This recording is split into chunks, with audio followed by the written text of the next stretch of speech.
144 वर्षांनी आलेल्या महाकुंभनं अनेक रेकॉर्ड बनवलेत। त्यात सहभागी झालेल्या भाविकांच्या संख्येपासून आर्थिक उलाढालीपर्यंत प्रयागराजमधून आता एक सक्सेस स्टोरी सुद्धा समोर आली आहे। एका व्यक्तीनं नियोजनबद्ध पद्धतीनं कोट्यावधींचा नफा कुंभमधून कमावलाय। पाहूयात।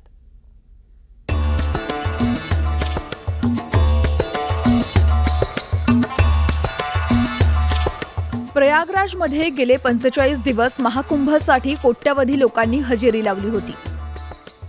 13 जानेवारी 2025 ते 26 फेब्रुवारी 2025 या 45 दिवसात देशातीलच नाही तर जगभरातील लोकांनी गंगा स्नानासाठी इथे गर्दी केली।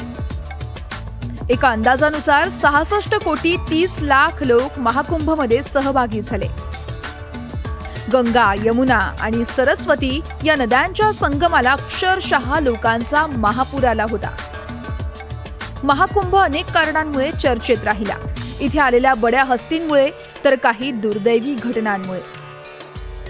मात्र आता हा महाकुंभ चर्चेत आलाय तो इथल्या आर्थिक उलाढालींमुळे। उत्तर प्रदेशच्या सरकारी तिजोरीत लक्षणीय वाढ झाली आहे। याच कुंभामुळे लाखो लोकांना रोजगाराच्या मोठ्या संधीही निर्माण झाल्या। काही लोकांच्या कमाईचा आकडा पाहून तर तोंडात बोट जाईल। प्रयागराजच्या एका नाविक कुटुंबानं गेल्या 45 दिवसात 30 कोटी कमवले। याचा उल्लेख स्वतः उत्तर प्रदेशचे मुख्यमंत्री योगी आदित्यनाथ यांनी केलाय। ये नाविक परिवार जिनके पास 130 नौकाएं थी, 45 दिनों की अवधि में इन लोगों ने शुद्ध बचत की है 30 करोड़ रुपए की।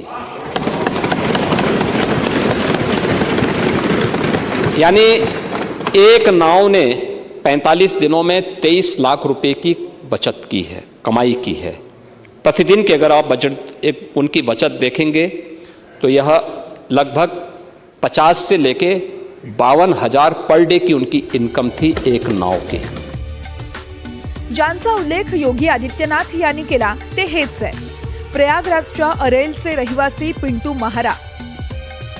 त्यांच्या 100 जणांच्या कुटुंबात 130 पेक्षा जास्त बोटी आहेत। सुरुवातीला त्यांच्याकडे केवळ 12 बोटी होत्या।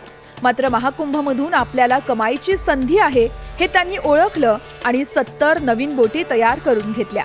त्यांच्या या दूरदृष्टीचा त्यांना फायदा झालाय। त्यांच्या 30 कोटींच्या नफ्यात कुटुंबातल्या प्रत्येक सदस्याला 5 ते 6 लाख मिळाले। पिंटू याचं श्रेय मात्र सीएम योगी आदित्यनाथ यांनाच देतात। त्यांच्या मते महाकुंभ मेळ्याच्या उत्तम व्यवस्थापनामुळेच हे शक्य झालं।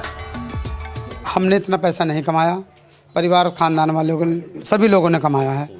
और अगर हमारे मुख्यमंत्री जी को लग रहा है कि हमने इतना पैसा कमाया तो उनका महाप्रसाद है ये। और अब क्या हम बोलें।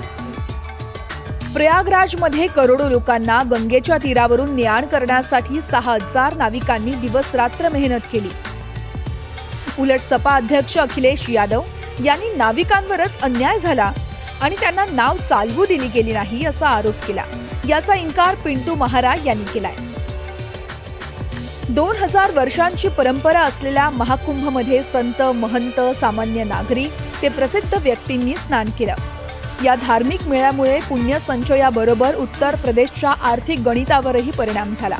पिंटू महारा यांच्यासारख्या व्यक्ती याचं उत्तम उदाहरण म्हणता येईल। 144 वर्षांनी आलेल्या या दुर्मिळ योगानं उत्तर प्रदेशच्या अर्थव्यवस्थेला बूस्टर मिळालाय हे मात्र नक्की। Bureau report, NDTV Marathi.